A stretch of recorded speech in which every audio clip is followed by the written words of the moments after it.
Waalaikumsalam Waalaikumsalam warahmatullahi warahmatullahi wabarakatuh. wabarakatuh. Alhamdulillahi Rabbil Alamin. Summa salatu wassalamu ala Sayyidina Muhammadin ibni Abdullah Mustafa Rasulillah. Miftahi babi rahmatillah adada ma fi ilmillah salatan wa salaman daimaini bidawami mulkillah wa ala alihi wa sahbihi wa mawalah amma ba'd. سبحانك لا علم لنا إلا ما علمتنا إنك أنت العليم الحكيم رب اشرح لي صدري ويسر لي أمري واحلل عقدة من لساني يفقه قولي قال رسول الله صلى الله عليه وسلم خيركم من تعلم القرآن وعلمه وقال في حديث غيره من سلك طريقا يلتمس به علما سهل الله له به طريقا إلى الجنة أو كما قال رسول الله صلى الله عليه وسلم. Puji dan syukur kehadirat Allah Subhanahu wa taala yang hari ini masih memberikan kita kesempatan untuk melanjutkan kembali kajian rutinitas kita yang insya Allah akan kita lanjutkan kembali kajian di Syama'il Muhammadiyah pada bab wafatnya baginda Nabi sallallahu alaihi wasallam. Baik, sebelum kita membacakan, mari kita niatkan suratul Fatihah. Kita bacakan suratul Fatihah kepada saudara-saudara kita yang saat ini sedang sakit, yang mungkin juga khususnya kepada anaknya Ibu Yani yang sekarang sedang menjalani perawatan kemo. Semoga kita doakan Allah eh, bersihkan daripada dosa-dosanya dan Allah gugurkan daripada dosa-dosanya dan juga Allah angkat penyakitnya. Allah berikan kesembuhan yang sempurna. Ila hadratin Nabi Mustafa sallallahu alaihi wasallam wa ala sahbihi. Al-Fatihah. A'udzu billahi minasyaitonir rajim. Bismillahirrahmanirrahim.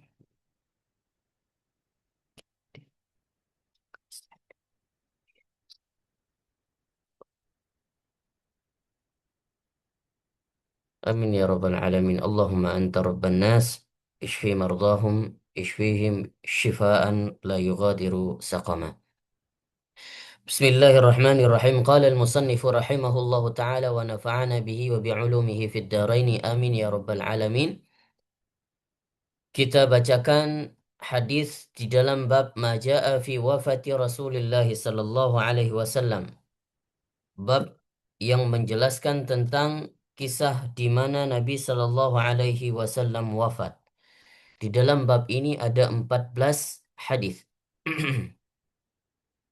Yang perlu kita ketahui sebelum kita membacakan mungkin sedikit nubzah daripada bab wafat baginda Nabi Sallallahu Alaihi Wasallam yang disebutkan banyak di dalam kitab-kitab sejarah. Salah satunya mungkin banyak disebutkan di dalam kitab At-Tahdzib, eh, riwayatnya Ibnu Hisham, ya, Tarikh Ibnu Hisham atau Sejarah Ibnu Hisham.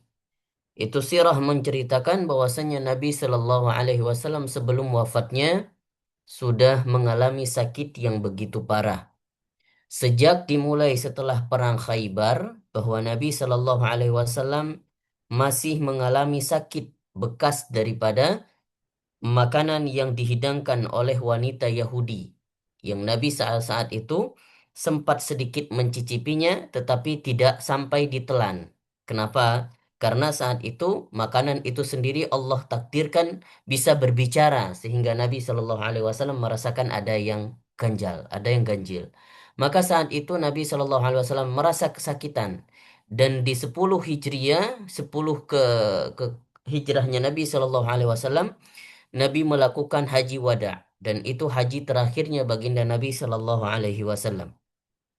Saat setelah kepulangan daripada haji wada, Nabi Shallallahu Alaihi Wasallam juga menyempatkan untuk mengunjungi Makbarah Uhud, mengunjungi kuburan sahabat-sahabat syuhada di Uhud dan juga mengunjungi Baqi. Ya, bahkan diceritakan Nabi Shallallahu Alaihi Wasallam sebelum hari di mana Nabi Shallallahu Alaihi Wasallam menjelang wafatnya dan sakitnya itu menjadi parah, kurang lebih 14 hari menjelang wafat baginda Nabi Shallallahu Alaihi Wasallam. Maka malamnya itu Nabi Shallallahu Alaihi Wasallam menyempatkan untuk ziarah kepada makam Baqi, di makam Baqi, ya. Dan saat itu Nabi Shallallahu Alaihi Wasallam mendoakan syuhada-syuhada yang ada di Baqi atau sahabat-sahabatnya yang dimakamkan di Baqi. Seakan-akan Nabi Shallallahu Alaihi Wasallam itu mengunjungi kunjungan terakhirnya, ziarah terakhirnya ke makam Baqi. Karena setelah itu menjelang 14 hari setelah Nabi Shallallahu Alaihi Wasallam merasa sakit dan Nabi Shallallahu Alaihi Wasallam kembali ke rahmatullah. Dan Nabi Shallallahu Alaihi Wasallam merasakan sakit di pertama sekali sakit di kepalanya, ya sakit di kepalanya. Bahwa Nabi Shallallahu Alaihi Wasallam juga pernah mengalami sakit kepala dan kemudian di hari-hari ke-14 menjelang Nabi Shallallahu Alaihi Wasallam wafat, ya, semingguan Nabi itu juga sempat mengunjungi rumah-rumah istri beliau yang lainnya. Dan Nabi Shallallahu Alaihi Wasallam tiba di sampai hari Kamis menjelang sebelum hari Senin Nabi Shallallahu Alaihi Wasallam wafat. Maka di hari Kamis itu diceritakan di dalam riwayat bahwa Ibnu Abbas dan juga Abu Bakar As-Siddiq merasa kesedihan yang luar biasa. Bahkan di hari Kamis tersebut bahwa Nabi Shallallahu Alaihi Wasallam keluar sholat bersama para sahabat dan memberikan tausiah dengan kepalanya yang diikat karena saking sakit kepala baginda Nabi Shallallahu Alaihi Wasallam. Maka di hari Senin, bahwa Nabi Shallallahu Alaihi Wasallam hari terakhir bertemu dengan para sahabat dan mengimamkan sholat itu di hari Jumat terakhir. Ya, hari Jumat terakhir dan setelah itu diriwayatkan bahwa Sabtu, Minggu, dan Senin beliau tidak keluar. Dan terakhir kali berjumpa dengan para sahabat itu di hari Senin di sholat subuhnya. Dan Nabi Shallallahu Alaihi Wasallam wafat di waktu duha menjelang zuhur. Kita bacakan hadisnya. قال المصنف رحمه الله تعالى ونفعنا به وبعلومه في الدارين آمين يا رب العالمين.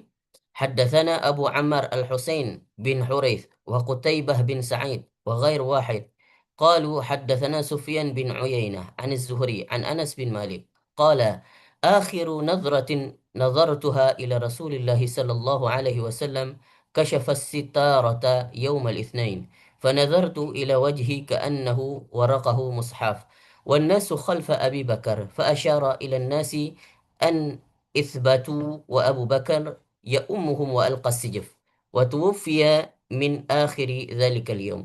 Diceritakan oleh Anas bin Malik radhiyallahu an bahwasanya Nabi Shallallahu Alaihi Wasallam akhir dilihatnya oleh Anas bin Malik itu di hari Senin dan kasyafas sitrah dan saat itu hari Senin itu terbukalah hijab, ya, antara Nabi Shallallahu Alaihi Wasallam, artinya di rumahnya Nabi Shallallahu Alaihi Wasallam keluar saat itu untuk mengikuti sholat berjamaah bersama para sahabat yang lain, yaitu di sholat subuh. Dan kemudian sahabat Anas mengatakan beliau melihat wajah Nabi Shallallahu Alaihi Wasallam seperti wajah yang warakah mushaf, seperti paper, ya, seperti lembaran-lembaran kertas, ya. Bahkan dikatakan para ulama itu menunjukkan bahwasanya Nabi Shallallahu Alaihi Wasallam dalam keadaan pucat. Tapi riwayat yang lain mengatakan bahwasanya ini menunjukkan Nabi Shallallahu Alaihi Wasallam meskipun sakit masih menunjukkan ketampanannya, menunjukkan cahaya yang ada di wajahnya. Dan saat itu Nabi Shallallahu Alaihi Wasallam melihat para sahabatnya yang diimami oleh Abu Bakar As-Siddiq radhiyallahu an sesuai dengan perintah Nabi Shallallahu Alaihi Wasallam untuk mengimamkan para jamaah itu mulai daripada hari Jumat sampai hari Senin. Dan menjelang terakhir Nabi Shallallahu Alaihi Wasallam sholat di subuhnya terakhir juga diimamkan oleh Abu Bakar. Dan saat itu hari terakhirnya Nabi Shallallahu Alaihi Wasallam bertemu dengan para sahabat. Di dalam hadis yang lain, haddatsana Humaid bin Mas'adah Al-Basri, haddatsana Sulaim bin Akhdar, an Ibn Auf, an Ibrahim, anil Aswad, an Aisyah, dari Aisyah radhiyallahu anha berkata, Kuntu musnidatan Nabi sallallahu alaihi wasallam ila sadri, atau qalat ila hijri fada'a bistatin liyabula fihi thumma bala famat. Diceritakan oleh Ibunda Aisyah radhiyallahu anha, beliau mengatakan bahwasanya aku menyandarkan Nabi Shallallahu Alaihi Wasallam ke dadaku. Ya. Riwayat yang lain mengatakan di atas dada baginda Nabi Sallallahu di atas dada ibunda Aisyah diletakkan kepala Nabi Sallallahu Alaihi Wasallam atau disandarkan. Ya. Atau qalat ila hijri fada'a bistatin liyabula fihi thumma bala famata. Dan kemudian ibunda Aisyah meletakkan tempat berisi atau wadah berisi air untuk Nabi Sallallahu Alaihi Wasallam membuang air kecilnya sebelum Nabi Sallallahu Alaihi Wasallam wafat. Dan kita lihat hadis ini menunjukkan bahwa Nabi Shallallahu Alaihi Wasallam ketika berpulang pun sudah terlepas daripada najis-najisnya dan pulang dalam keadaan suci. Hadis yang lain menyebutkan haddatsana Qutaibah haddatsana Al-Laits an Ibn Al-Had an Musa bin Sarji an Al-Qasim bin Muhammad an Aisyah radhiyallahu anha أنها قالت رأيت رسول الله صلى الله عليه وسلم وهو بالموت وعنده قدح فيه ماء وهو يدخل يداه في القدح ثم يمسح وجهه بالماء ثم يقول اللهم أعني على منكرات الموت أو سكرات الموت. Diceritakan dari Ibunda Aisyah radhiyallahu anha, beliau menceritakan bahwa Rasul Shallallahu Alaihi Wasallam menjelang kematiannya dan ada wadah air di samping tubuh mulia baginda Nabi Shallallahu Alaihi Wasallam. Dan terkadang saat itu Nabi Shallallahu Alaihi Wasallam memasukkan tangannya ke dalam wadah tersebut, kemudian mengusapkan wajahnya dengan air. Bahwasannya diceritakan Nabi Shallallahu Alaihi Wasallam itu menjelang kematiannya itu kepalanya terasa panas sekali, dan juga wadahnya dan juga tubuhnya demam tinggi yang tidak pernah dirasakan oleh manusia-manusia lainnya. Dan ini sakit yang Allah takdirkan kepada Nabi Shallallahu Alaihi Wasallam yang tidak dirasakan oleh umat-umatnya baginda Nabi Shallallahu Alaihi Wasallam. Maka saat itu Nabi Shallallahu Alaihi Wasallam berkata, meminta ampun kepada Allah Subhanahu Wa Taala seraya mengangkat tangannya. Beliau berkata, Allahumma a'inni ala munkarat. Ya Allah, tolonglah aku ya Allah daripada sakitnya sakaratul maut. Maka oleh karena itu Nabi Shallallahu Alaihi Wasallam mengatakan, Innalil mauti la sakarat. Sesungguhnya bagi kematian itu ada sakaratul maut. حدثنا الحسن بن صباح البزار حدثنا مبشر بن إسماعيل عن عبد الرحمن بن علا عن أبيه عن ابن عمر عن عائشة dari Sayyidah Aisyah radhiyallahu anha berkata, قالت لا أغبط أحدا بهون موت بعد الذي رأيت من شدة موت رسول الله صلى الله عليه وسلم. Dari Sayyidah Aisyah berkata bahwasanya aku tidak mau melihat dan aku tidak mau menjadi orang yang ketika sakaratul maut itu menjadi mudah. Setelah aku melihat Nabi Shallallahu Alaihi Wasallam merasakan rasa sakit yang begitu luar biasa menjelang kematiannya. Artinya ketika sakaratul maut. Dalam hadis ini mengatakan bahwasannya Sayyidah Aisyah pun ketika melihat bagaimana perihnya yang dirasakan oleh Nabi Shallallahu Alaihi Wasallam ketika menjelang wafatnya saat sakaratul maut, maka Sayyidah Aisyah berkata, aku tidak mau menjadi orang yang mudah ketika sakaratul maut setelah melihat Nabi Shallallahu Alaihi Wasallam merasakan sakit ketika sakaratul maut. Qala Abu Isa sa'altu Abu Zar'ah qultu lahu man Abdurrahman bin Ala hadha faqala huwa Abdurrahman bin Ula bin Al-Lajjaj. حدثنا أبو كريب محمد بن علاء حدثنا أبو معاوية عن عبد الرحمن بن أبي بكر هو مليكي عن ابن أبي مليكة عن عائشة رضي الله عنها. Diceritakan dari Sayyidah Aisyah radhiyallahu anha bahwasanya lamma qubida Rasulullah sallallahu alaihi wasallam ikhtalafu fi dafnihi. Saat itu para sahabat ketika Nabi Shallallahu Alaihi Wasallam wafat, para sahabat berselisih tentang di mana Nabi Shallallahu Alaihi Wasallam akan dimakamkan. Ada yang mengatakan Nabi Shallallahu Alaihi Wasallam dimakamkan atau tidak, dikuburkan atau tidak. Ini perselisihan para sahabat karena mereka tahu bahwasanya Nabi-nabi terdahulu terkadang seperti Nabi Isa itu jasadnya menghilang, artinya diangkat ke langit oleh Allah Subhanahu wa taala. Maka bagaimana dengan jasad Nabi Shallallahu alaihi wasallam? Mereka tidak mau mengambil keputusan yang salah. Ada yang mengatakan kita kubumikan dan ada yang mengatakan tidak perlu dikebumikan. Maka saat itu karena mereka mendengar juga perkataan daripada Umar ibn al-Khattab ketika Nabi Shallallahu Alaihi Wasallam wafat karena saking sedihnya Umar bin Khattab dan mengingkari kematiannya sehingga dikatakan siapa saja yang mengatakan Nabi Shallallahu Alaihi Wasallam wafat maka akan aku penggal lehernya, kata Umar radhiyallahu an. Maka saat itu para sahabat tidak berani mengambil keputusan untuk menguburkannya sampai Abu Bakar datang dan Abu Bakar mengatakan sami'tu min Rasulillah sallallahu alaihi wasallam syai'an ma nasituhu, sesuatu yang tidak akan aku lupakan. Apa wasiatnya? Qala ma qabadallahu nabiyyan illa fil mawdi'i alladhi yuhibbu an yudfana fih.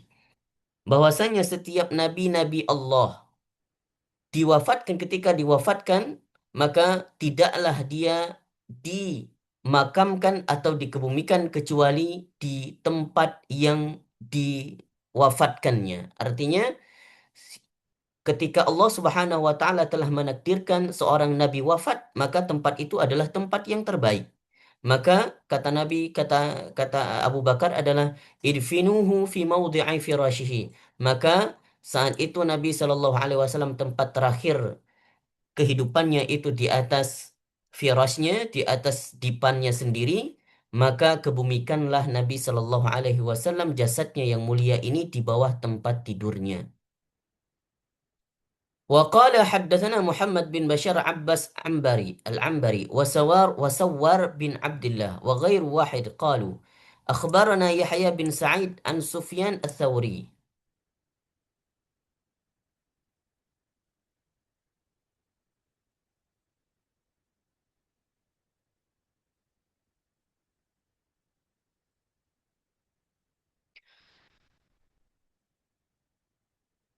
عن موسى بن أبي عائشة عن عبيد الله بن عبد الله عن ابن عباس وعائشة أن أبا بكر قبل النبي صلى الله عليه وسلم بعد مات. Diceritakan oleh Ibunda Aisyah bahwasanya ayahnya Abu Bakar As-Siddiq itu pernah datang kepada Nabi Shallallahu Alaihi Wasallam setelah Nabi diwafatkan. Ketika Abu Bakar datang ke rumah Nabi Shallallahu Alaihi Wasallam dan Abu Bakar mendapatkan banyak orang sudah mengkerumuni rumah daripada Ibunda Aisyah dan Abu Bakar mendapatkan Nabi Shallallahu Alaihi Wasallam sudah ditutup dengan kain kafannya. Dan saat itu Abu Bakar menyempatkan dirinya untuk memeluk Nabi Shallallahu Alaihi Wasallam yang disebut dengan qablal wida, yaitu pelukan terakhir Abu Bakar dengan Nabi Shallallahu Alaihi Wasallam. Dan saat itu Abu Bakar menyempatkan untuk mengecup daripada dua mata yang mulia daripada Nabi Shallallahu Alaihi Wasallam. حدثنا نصر بن علي الجهضمي حدثنا مرحوم بن عبد العزيز العطار عن أبي عمران الجوني عن يزيد بن بابنوس عن عائشة رضي الله عنها أن أبا بكر دخل النبي صلى الله عليه وسلم بعد وفاته. Bahwasanya Abu Bakar ketika datang kepada Nabi Shallallahu Alaihi Wasallam dan ditutup dengan kain kafannya. Fawada'a famahu baina ainaihi, dan kemudian Abu Bakar meletakkan dua bibirnya yang mulia di atas kedua mata yang mulia baginda Nabi Shallallahu Alaihi Wasallam. Wa wada'a yadayhi ala sa'idaihi, dan kemudian Abu Bakar meletakkan dua tangannya di antara dua pangkuan tubuh baginda Nabi Shallallahu Alaihi Wasallam dan seraya berkata, wa nabiyyah wa safiyyah wa khalilah. Wahai Nabi Allah, wahai Safiyah, wahai kekasih Allah, dan wahai yang maha suci, makhluk yang paling suci. حدثنا بشر بن هلال الصواف البصري حدثنا جعفر بن سليمان عن ثابت عن أنس. Dari Sayyidina Anas, beliau mensabdakan qala lamma kana al-yawm alladhi dakhala fihi Rasulullah sallallahu alaihi wasallam al-Madinata adaa minha kullu syai'. Diceritakan dari Anas bin Malik ketika Nabi Shallallahu Alaihi Wasallam datang hijrah pertama sekali ke Mekah, ke Madinah, itu seakan-akan Madinah itu bercahaya. Falamma kana al-yawmul ladzi mata fihi adlama minha kullu syai'. Dan ketika Nabi Shallallahu Alaihi Wasallam diwafatkan dan Nabi telah hilang jasad yang mulia tersebut dari kota Madinah, maka seakan-akan kota Madinah itu redup, gelap. Wa manafatna aydiyana 'anit turab. Dan saat itu tangan kami belum bersih daripada tanah yang masih menempel di tangan kami setelah mengkebumikan Nabi Shallallahu Alaihi Wasallam. Wa inna lafi dafnihi hatta angkarna qulubana. Dan saat itu setelah kami menyelesaikan eh, pengkebumian jasad Nabi Shallallahu Alaihi Wasallam, saat itu hati kami mengingkari dengan apakah Nabi Shallallahu Alaihi Wasallam sudah wafat, dan seakan-akan mereka tidak percaya. Karena hati mereka dipenuhi dengan rasa sesak, rasa sakit, rasa sedih yang begitu luar biasa. Maka saat itu seluruh Madinah berkabung karena wafat baginda Nabi Sallallahu Alaihi Wasallam. Baik, hadis selanjutnya insya Allah akan kita bacakan di pertemuan yang akan datang.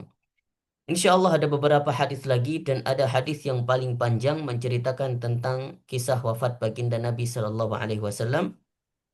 Dan secara detail, insya Allah akan kita bahas di pertemuan yang akan datang. Cukup sekian yang kita bahas pada malam hari ini. Insya Allah, semoga bermanfaat pada kita semuanya. Dan kebanyakan cerita-cerita para ulama setelah mengkhatamkan Syama'il Muhammadiyah, kebanyakan kebanyakan bagi yang hatinya ikhlas, bagi yang hatinya tidak direndungi riya dan sum'ah, insya Allah akan bertemu Nabi Shallallahu Alaihi Wasallam di dalam Amin, amin, mimpinya. Kebanyakan seperti itu.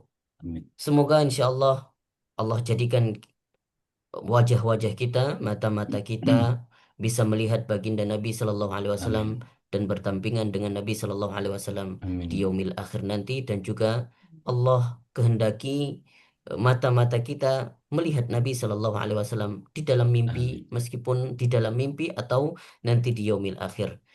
Amin ya rabbal alamin. Wallahu a'lamu bissawab. Bagi yang ada pertanyaan silakan nanti utarakan di dalam kolom chat atau di grup. Kita lanjutkan ke sesi talaki. Silakan. Baik.